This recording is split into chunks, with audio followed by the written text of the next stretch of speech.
Welcome to the GoVols247 Podcast. I am Patrick Brown, and I'm joined by Ryan Callahan, who, if you're watching on the live stream, is not this short in real life. It's the chairs. We're just making it work here in the Mississippi State radio booth here at Davis Wade Stadium. They're still watering the field. The lights are still on. But it has been a few hours now since Tennessee's wild 41-34 overtime win here against the Bulldogs. And even now, you're still kind of processing everything, Ryan. There's so much happened in this game. Even Josh Heupel was asked about a clock management sequence, not the clock management sequence, but the other one at the end of the first half. And he had to be like, can you refresh me on which one that was again? That was just such a wild game with so many wild swings and many things happened. But we have plenty of coverage up on the site already, so go check it out from Ryan, myself, and Ben McKee. So lots of stuff going on, lots of things to talk about in this game. And at the end of the day, though, Ryan, Tennessee gets out of here with the win, which was, that's obviously it. A lot to clean up. They won kind of in spite of themselves. But you have to credit Tennessee for playing through some ups and downs and making the plays in fourth quarter and overtime when they needed to, and getting out of here with a win and going into your open date 4-1 very, very well. Still, everything's still very much in front of this team. Yeah, pretty impressive for Tennessee to show the mental toughness to come into an environment like this. I mean, I think a lot of these guys' ears will be ringing for the next couple of days after dealing with the cowbells. This is my experience down here. It sounds like that this was about as good as this place gets. But I can tell you, even up here at the 2/3 of the way up the stadium with the cowbells, my ears were almost ringing at the end of the game. It's a lot to deal with, and for the players to deal with that, to deal with all the ups and downs of this game, and to still find a way to pull it out in the end after being down 7 with about 8 minutes to go, and starting that drive, a nice 6-minute drive to including a 4th down conversion to find a way to tie the game, get it to overtime. Had a chance to win at the end of regulation. That obviously a lot of people will be talking about that drive, but probably not quite as many as if they'd actually lost this game. But yeah, it was just a wild game. A lot that happened. A lot that we'll be looking back on for the next couple weeks, with Tennessee not having a game next week, and kind of wondering what this says about Tennessee as a team long term going forward. Plenty of mistakes to clean up. They've got to get better on defense. The offense had some glaring mistakes today, a couple interceptions that could have cost them the game, either one of those, and then just some missed opportunities. For a lot of this game, or at least for at one point in this game, Tennessee had 2 defensive touchdowns and 1 offensive touchdown. Offense was not very good for a large stretch of this game. They had some high points, but overall it was not a consistently effective offense for a large stretch of this game, but they made plays when they needed to and found a way to pull it out. So give them credit for hanging in there on a tough day and in a tough environment, and getting the job done on the road in the SEC, which is it's a very bottom line business. That they're seldom easy and seldom pretty when you go on the road in the SEC, but to find a way to get it done in this environment against a much improved Mississippi State team, I think a feather in the cap for this team. And we'll deal with all those questions of how good this team really is down the road. I think October and November will tell us a lot more, but for now, this is a game that could have tripped up Tennessee and cost them pretty dearly in the playoff race, and now they don't have to worry about that and can go into the open date and continue to get healthier with a 4-1 record.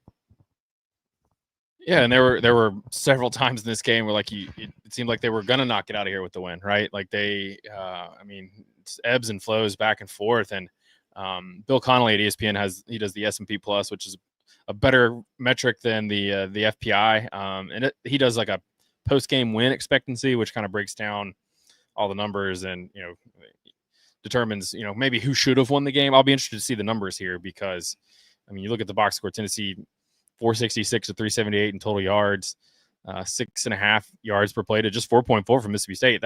This defense, it felt like they were just getting gashed left and right.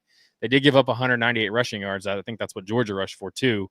But like you said, they have two defensive touchdowns. They get the stop at the end of the game, and it's just like, you just got to find a way to get the job done. And Tennessee was able to do that. Mississippi State was 8-19 on 3rd down.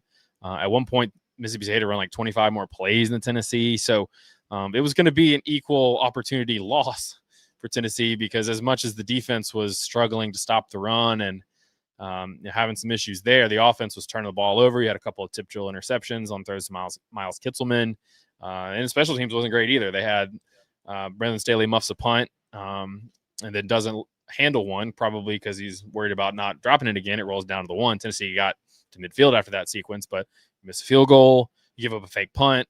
So Tennessee did a lot of things to lose this game, but they find a way to win it. So what do we make of that? I guess we'll see. But yeah, if you lose this game, you pretty much have to win out, right?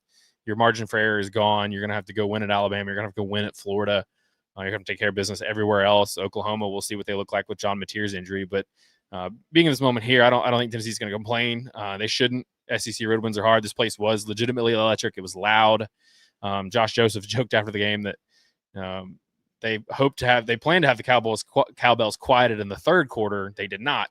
You get a bad start, crowds in the game from the start. Mississippi State played well enough to give Tennessee a lot of fits, but are we down on this win because it was so mistake strewn, Ryan? Are we saying, hey, this is a sign of a team that will play through anything and can overcome its own mistakes and playing through adversity and playing the next play like Josh Heupel talks about? Where are we on that in terms of evaluating this win? I'd here in this moment, and we'll see, when I go back and have a chance to actually watch the game and some of the things that took place, but I don't know. In the moment, it felt worse, I think, because I'm spending a lot of the game on our message board and on social media where fans are reacting so negatively to a lot of the bad plays that are happening. And, at different points in the game, they're ready to take Max Gilbert's scholarship back and, cut Braylon Staley from the team, and Joey Aguilar is not playing well and all this. So all the extreme reactions kind of filter your view. But I think when you look at the stat sheet, you look at the things they did, and you look at how they pulled out this win, I think there are more positives than negatives. And we've talked about this before too. It was the season from the start, even before you lost Ricky Gibson. It looked like you were set up where, you're still playing tonight without David Hobbs. David Sanders didn't start this game, got into the game later in a pretty tough situation after Jesse Perry got banged up. But this team's going to get healthier as they go along. And there were guys battling through some things today, for that matter. As they get back to full strength or closer to full strength, you're probably going to look at a team and not just because of that, but because Joey Aguilar was so new and thrown into the fire 3 or 4 months in at Tennessee, you had a feeling this offense was going to get better. We didn't think they were going to storm out of the gates on fire like they have in the passing game. And so we thought this was maybe an offense that would look better in the second half of the season compared to the first half. That's, you're maybe not looking for as much growth from the offense. There's still some growth for them to make. Receivers are still dropping passes. Aguilar was off the mark on some of his throws. His 2 interceptions were a product of ball placement, at least in part. So definitely some things they can clean up. The run game's got to be better than it was today for a large stretch of the game. I think their longest run before overtime was 11 yards, and then Bishop breaks free for the 25-yard touchdown that ends up being the game winner. So things they've got to clean up. But when you look at what they did, they still had 5 sacks. They had 11 tackles for loss. They had 2 defensive touchdowns. They managed to make plays even on a day when the offense wasn't firing on all cylinders. And again, they outgained Mississippi State by almost 100 yards in a game where it felt to us, because we're watching from Tennessee's perspective, like Mississippi State is gashing them in the run game. But really, that I think the final product, what you see on the stat sheet and what you saw in the fourth quarter and overtime when the game was on the line, is Tennessee's defense was still better. Their offense was still better than Mississippi State's. It's just that, and I think that's why this was such a frustrating game for Tennessee fans, is it felt in the first half at times like Tennessee's just shooting itself in the foot. If they stopped doing that, they could be up by 10 or 14 points right now, and they didn't. And that's part of that's just life on the road in the SEC. Part of that's Mississippi State is an improved team. You got to give them credit, but you're not going to have your fastball every day in the SEC. You're just not, especially on the road. And for this to be this team, a pretty young team offensively, in their first real road test, I think you got to give them a lot of credit for fighting through it and finding a way to get it done. And I think it bodes well for this team in the future if they can continue to build from here and get better. And I think the defense in particular has got to get better. But if they can just continue to build on this, they've got a real chance to have a really strong season here and to have survived a game like this and already been in another one similar to that against Georgia a couple weeks ago. I think these battle scars are going to pay off for them down the road. Yeah, I think Tennessee, obviously, they have to improve defensively, or they may just have to embrace being a defense that's just not – it's not going to be like last year where they could legitimately just shut people down. They're going to give up yards. They didn't really give up a lot of big plays in this game, passing, in the past game, Oklahoma, Mississippi State had one over the top early that was a drop. They had one where they turned a guy loose there in the fourth quarter. But other than that, Mississippi State was doing Tennessee a favor when they tried to throw the ball, because it was an interesting, I don't want to say game plan, but it seemed like Tennessee did not blitz a whole lot. I'll be interested to see what the blitz rates were on Pro Football Focus. And And I think that was something that I was looking at coming in because Shapen had a pretty good track record against blitzes. You look at the Arizona State game they won here, that was on a blitz that he was able to exploit. And Tennessee was able to get a lot of pressure with 4. Tyree West had 2 sacks. Caleb Herring had he was involved at least a couple sacks. They were able to get home. Dominic Bailey had one early. The defensive line was giving them some stuff in the run. I think part of that too was some missed tackles. They were playing with a lot of 2 high safeties, trying to prevent big plays. At some point, they needed to get out of it, but they were able to make enough stops. It's just maybe how this team's going to have to be. They're going to have to win games with offense and just make enough stops on defense. And they were able to make one extra one they couldn't make against Georgia. They were making this one, but you had 2 100-yard receivers. Chris Brazzell. Let me look up the box score here. 6 catches, 105 yards, and a touchdown. Probably should have another. That was not offensive pass interference. I think it was a bad call. That would have been a 59-yard touchdown. Mike Matthews had a big drop. He should have had almost 200 yards. Ends up with 6 for 118. We should hit on the clock management first, and we'll hit on both the situations that were maybe in question. And that's at the end of the first half. Tennessee misses a field goal and has a chance to use an extra timeout with probably 50-something seconds left. Mississippi State threw 2 incomplete passes. One was nearly picked by Jalen McMurray. And Mississippi State was like, all right, we're just going to run it and get out of here. They run for 9 yards. It's 4th and short. Josh Heupel doesn't burn a timeout. Ends up running down to like 14 seconds, and Mississippi State punts. Everybody goes to halftime. Heupel basically said you didn't want to call a timeout there and give, if Mississippi State goes for it. Now, they were inside their own 40. It would have been a really gutsy call, but the way they were running the ball, if you call a timeout there and they get a first down, then, they're in business there to maybe go steal some points there before the half. So there, I think Heupel was just kind of ready to go to halftime. It was 17 all. Obviously, they'd made a bunch of mistakes. So, you get to halftime, you regroup. I'm not going to point out halftime adjustments because Peyton Manning says they're the most overrated thing ever. But then the clock management at the end of regulation was, it was mystifying. I don't know what they were doing there. You get the ball back with about 123 left. You don't need to go super far. Max Gilbert has a big leg. It's, he had another miss today. But if you get it, if you get to the 35, you're going, and you probably needed to, looking at the field here, doing some math, 35, 40 yards. Yeah. And you had all 3 timeouts left. They run the ball on first down, didn't burn a timeout, burned a lot of clock there. And then on 3rd and 1, they run it to Bishop. Deshaun Bishop runs the ball with 18 seconds left on the start of the play. He gets the first down. That's got to be a timeout there, I think. They didn't. 2 timeouts left at that point, and so you've got to assume you've only got time to call one more after that play, so you got to call timeout immediately right there. I don't know. They make some interesting clock management decisions on a regular basis, I feel like, but today in a game like this, it really showed up. I understood not going fast until you had that first down to get the drive started, but once you did that, you've got to assume you've got a chance you're playing for the field goal at least at that point, and you got to move fast, and everything's got to be, how do we most effectively use our 2 timeouts? And it didn't seem like they were thinking enough in that mode. Yeah, I think not letting a lot of clock run off after the first play, it makes some sense. You don't want to do what Mississippi State just did. Mississippi State had 3 quick plays, 2 incompletions, ran off. I'm not going to look it up, but just a matter of 20 seconds. Yeah. If you do that there, then Mississippi State can get the ball back, and they had timeouts left too. And if you have bad punt, something happens, you give up a return, that maybe they only need a couple completions there to get in field goal range. So that I get that on the front end of it. And, Tennessee was still at the 49 with 24 seconds left, I believe, 2 timeouts. That's plenty of time. You got the whole field.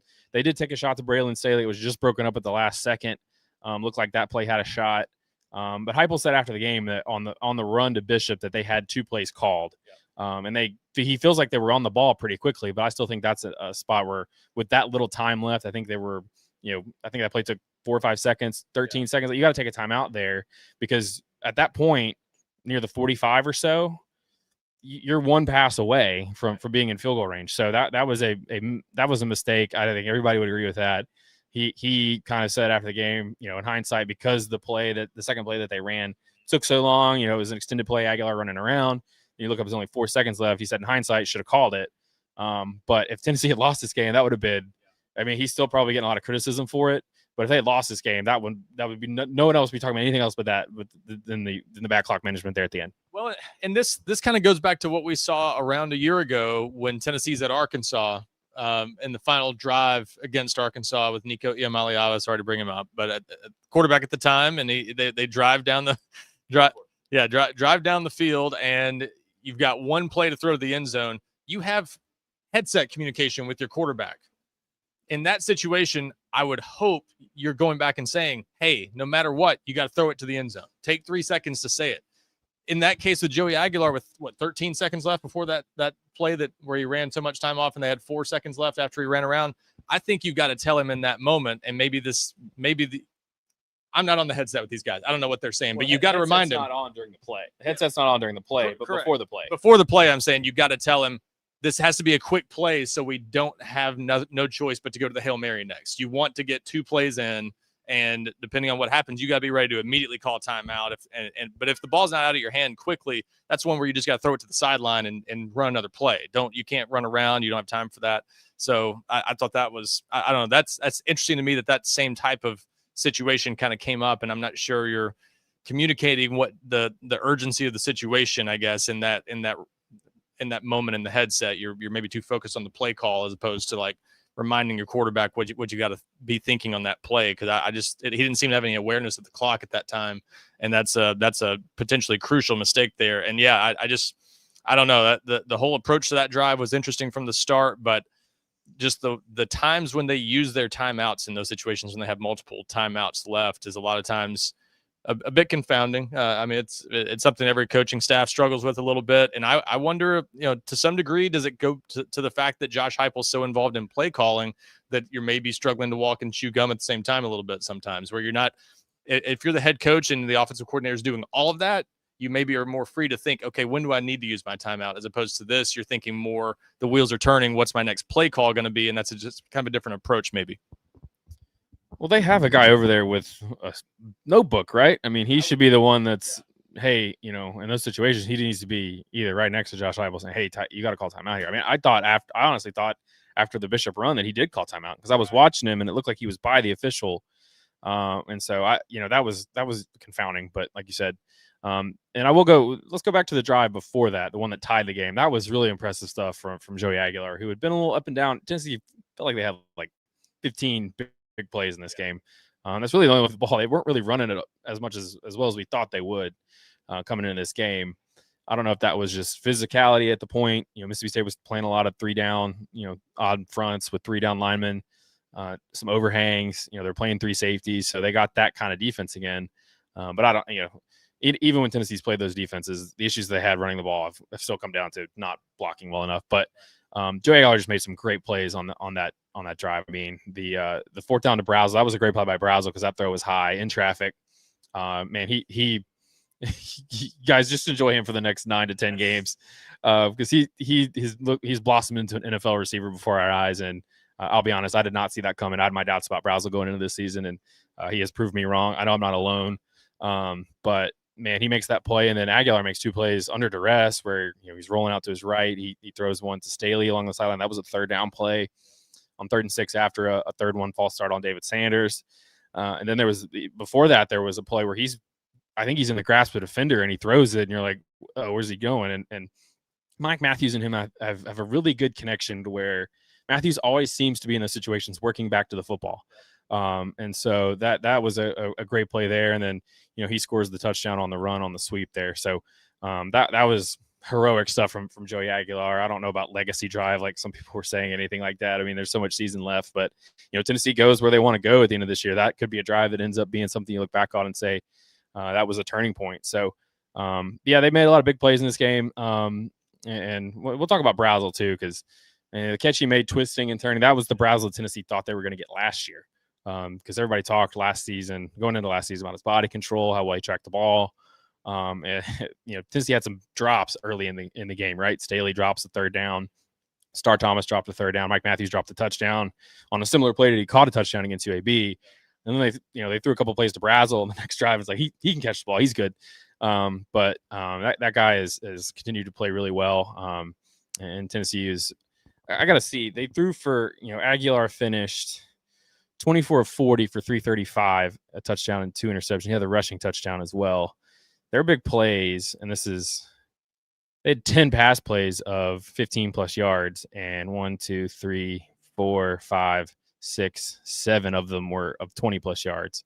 And that's not including, again, the touchdown to Brazel that was not pass interference. But They that drive there was clutch, and they had you got to play through some of the stuff. You mentioned some of the bad throws. Aguilar said the interceptions on that were throws to Kitzelman were bad ball placement on him, and Heupel kind of said that too. So I don't include those in the same ones as some of the drops early in the game, but man, we go back through this, and there's just so many things that Tennessee did to lose this game that they kind of just won it out of sheer will. And we should, the defense scoring twice helps, right? I mean, great play by Tyree West on the blindside hit.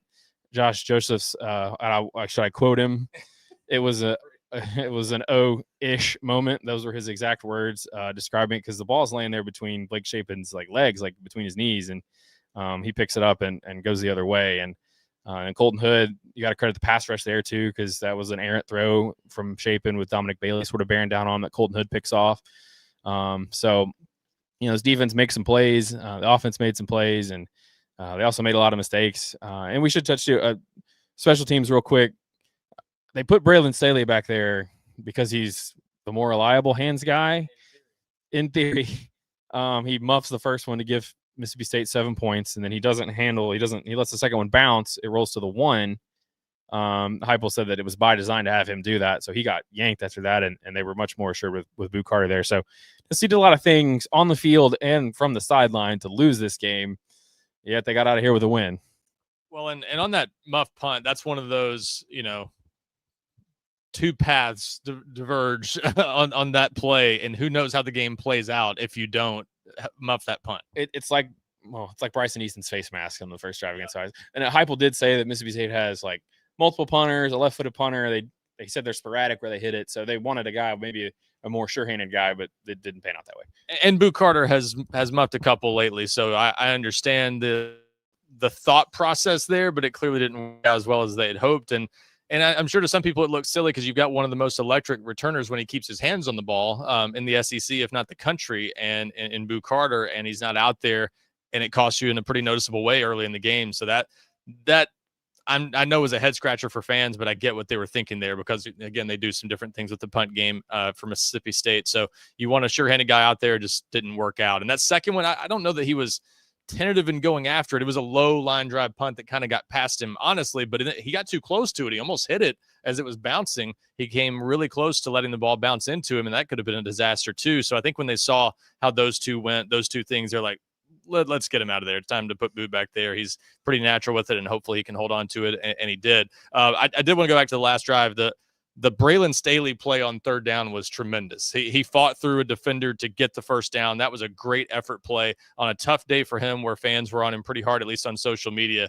I thought that was a big spot for him to come through in a big way there. You spotlighted some of his blocking in some key plays this year. He's had some really impressive effort plays, even when he's not been at his best in the receiving game, where he's really shown kind of his well-rounded game, and I thought it showed up there. And then the concentration for Chris Brazzell to make that kind of juggling catch on fourth down, that was not an easy catch. After it looked so many times, I feel like Tennessee has that ball would just go off the receiver's hands on fourth down, and that's the game probably. And Brazzell stayed with it and made the catch, and he's just come so far. Like I was going to go exactly where you went. Enjoy him while you've got him. He's probably headed to the NFL draft in a few months. He's been so good, and as you said, had a touchdown taken away from him today, I thought, because I thought that was a pretty soft offensive pass interference call. So Brazzell is a must-watch player now on a weekly basis. He's putting up huge numbers on a weekly basis, and is well on his way, honestly, to having a chance at challenging some single-season receiving records at Tennessee if he keeps this up. He's got 7 touchdowns already. The record is Jalen Hyatt at 15. That one stood for a while. Who's did he break? Was that Robert Meacham? Or Yes, it was Meacham from 2006. I should know that because I was a freshman in 2006. I watched Robert Meacham do that. But yeah, I mean, I don't know where he is in receiving yards, but that offensive passing, that was not pass interference. And the thing I was confused about, and I've noticed this, I feel like a lot when I watch football and basketball, is the official right next to the play didn't throw the flag. It was a guy 20 yards down the sideline that threw it. And there was no push off. He didn't grab him and throw him. He kind of just sort of ushered him by. The defensive back was kind of lost, and he was going to go down anyway because he had lost his bearings, and his momentum was carrying him. So that was a tough break for Tennessee, but again, they were able to overcome that. Mississippi State had 3 short fields after turnovers. So maybe that's why the defense, the numbers don't look so bad, because they gave up 3 touchdowns. They were put in some bad spots. and they were able to get some of that back. But again, though, the pass rush, and we've talked about this before. Joseph's with a big play on the fumble return. Tyree West getting the quarterback today, and then Caleb Herring showing up with 2 sacks in 3 plays, single-handedly blowing up that drive. That's the best thing Tennessee's got going for themselves. I feel like Colton Hood's been really good too. Obviously, he's made 2 huge plays this year and played pretty well in coverage. But Tennessee's pass rush is the strength of this team when they're on, and those guys have been. It's a little erratic sometimes, but when they're on, they're potentially or they're capable of blowing up an opposing offensive line and really causing some issues. So enjoy what you got there too, because even though they don't have James Pierce this year, when Josephs and Herring are on, I wouldn't be surprised if by the end of the year we're talking about Tennessee having one of the best pass rushes in the country, because those 2 guys have shown flurries. They're capable of putting up some big numbers, and Herring's already at 3.5 sacks for the season now. I think as a team, they're at 20 because they had 15 going in this game. They were, I think, second in the league. We should also give some flowers to Arion Carter. 17 tackles, had a pass breakup as well. And obviously, 1.5 sacks for Herring, so he's at 3 for the season. Yeah, I think they gave him one that was shared there. So, I mean, if you're looking at Tennessee's defense, I think the best way they're going to improve is just getting some guys back. And after the open date, it's probably going to be David Hobbs. They got Jackson Moy back today. I think he played quite a bit. I couldn't tell if it made a huge difference because it seemed like Mississippi State was making so many of their runs bouncing and off the edges. And, like I said, Tennessee was playing with 2 high safeties. So it's a lot of light boxes. Some of those safeties a couple times were just running up there kind of haphazardly and not a lot of technique as they try to make a tackle. Some of those are tough plays, but you still got to break down and just kind of arm tackle dive at a guy's legs. That was an issue early on. But, you get David Hobbs back, you get Moy a little healthier. Jermod McCoy's return is looming. We think, so, you put him and Colton Hood, that should shore up some of your pass defense. So, there's a path to Tennessee getting better. So there's a path to getting better. They have to get better, but we just all might have to accept that they're just not going to lock anybody up like they did last year. They're going to have to live on forcing turnovers, getting to third down. I mean, Mississippi State was 8 of 19 on third down. I think at one point they were 7 of 13. So they've done a good job of getting teams to third downs, but getting off the field is going to be so key for this defense, as it is for any defense. But, if you're going to give up yards, if you're able to get teams in third down, those are key moments you got to get off the field. We have a comment here, sort of get close to wrapping up. Looks like Georgia's going to lose from Lloyd Morris. I'm definitely not watching that and overtime of Penn State, Oregon over here to the side that you guys can't see off screen. So, I'm just like you guys. I'm wanting to see how these games turn out. But, it does look like Georgia's going to lose, and maybe we should wrap up around on the bigger picture. Man, this league is good. Mississippi State was picked to finish last. They were 2-10 last season. They've already doubled their win total. They beat Arizona State, who won the Big 12 last season, who won it. They won at Baylor, beat TCU on Friday night. So that looks like a quality win for the league. But it just feels like this league is just going to beat each other up. And so, we talked about this on our podcast Thursday about the looming schedules of 9 games, how, things you're going to have to sort of recalibrate. It's going to be hard to win in this league. So Tennessee's, Arkansas is probably coming in to Knoxville in 2 weeks. Probably not in good shape. They got housed today by Notre Dame. We'll see if anything happens to Sam Pittman. But then you got to go to Alabama, which looks like it's about to beat Georgia. Kentucky is still up there. They got to go up there. That game's always tricky. It'll be at night. Although I think Kentucky's losing. So Oklahoma, we'll see if Mateer's back and what kind of shape they're in. So a lot of season left, but I know a lot of people probably spent a lot of this game mad. Yeah. And I'm not telling anyone how to feel, but you just got to take a road win and move on, because it's a lot better than a loss. Probably a lot of teams would have, if they had played like Tennessee today, would have lost. So you're able to get out of here with a win, and 4-1. I think we kind of said that all along, right? Even talking in the offseason about, well, if you don't have Jerome McCoy, all that, and you throw in some of the other guys they've not been without, for them to get to 4-1, that's what you needed to do. Certainly, you'd love to have the Georgia game back 2 weeks ago, and that was the one that was a missed opportunity at the time. It still is. You'd be a lot better 5-0. You'd be in the top 5 probably. But everything's still out in front of you, and you still have a lot to play for. And now you get a chance to sort of catch your breath. And I think everyone will need a chance to catch their breath after how wild this game was, and then you just move forward. Yeah, absolutely. And again, it's not Arkansas last year, where you're lamenting a huge missed opportunity to pull out a tough win like this one. It's not Florida 2 years ago, where you're lamenting losing to an inferior team you feel like on the road.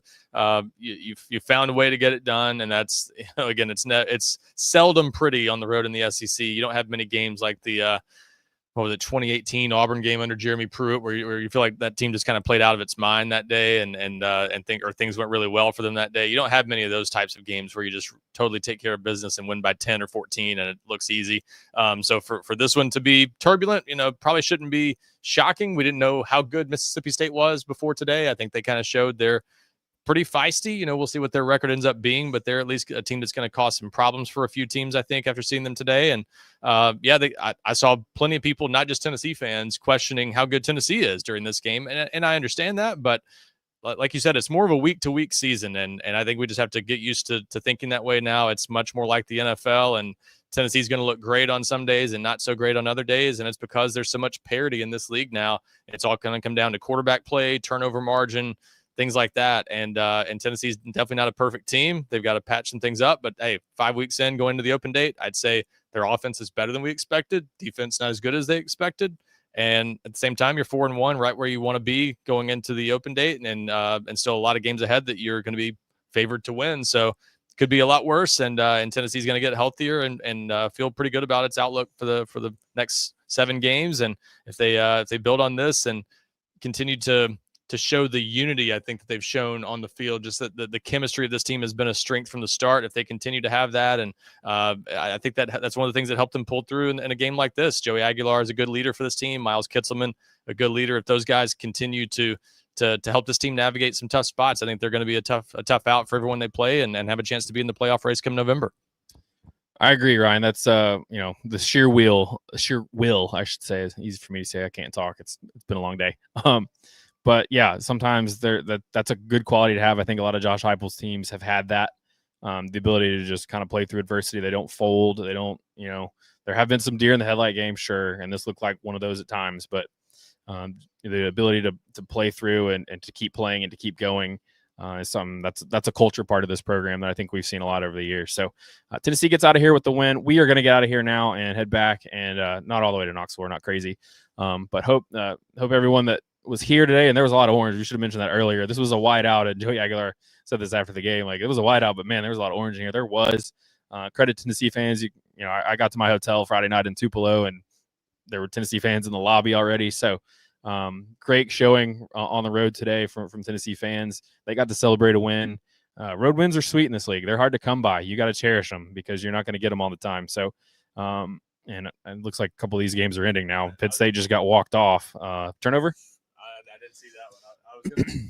I was going to point out to your point a minute ago, about the league and how much things changed. After week 1, everyone was dancing on Alabama's grave. Now here they are. They just went on the road and won at Georgia, and they look like a lot tougher out when Tennessee goes to Tuscaloosa in a few weeks. So just keep that in mind. There are going to be ebbs and flows to this season, and again, the SEC is going to beat up on each other. And at the end of the day, Tennessee's schedule is not as tough as some other teams. Still, I think it looks a little tougher than it did going into the season, but Oklahoma's had an injury at quarterback that affects things. It's a very manageable schedule still, and you got to 4-1, got to the open date in pretty good shape. And if this team continues to get better, they're going to have I think a pretty realistic shot at making the playoff. Yeah, not a good day for wideouts. Big game James. We can count on James Franklin doing his thing in big games, but we are going to hit the road back to where we're staying tonight. We appreciate all of you who checked out our live stream. If you're listening after the fact on the podcast, wherever you get podcasts, we appreciate it. Give us a rating and a review, and subscribe wherever you get your podcasts. If you're watching this on YouTube, you can subscribe to our channel there as well. For Ryan Callahan, I'm Patrick Brown signing off from Davis Wade Stadium in Starkville. We'll talk to you guys here in a few days.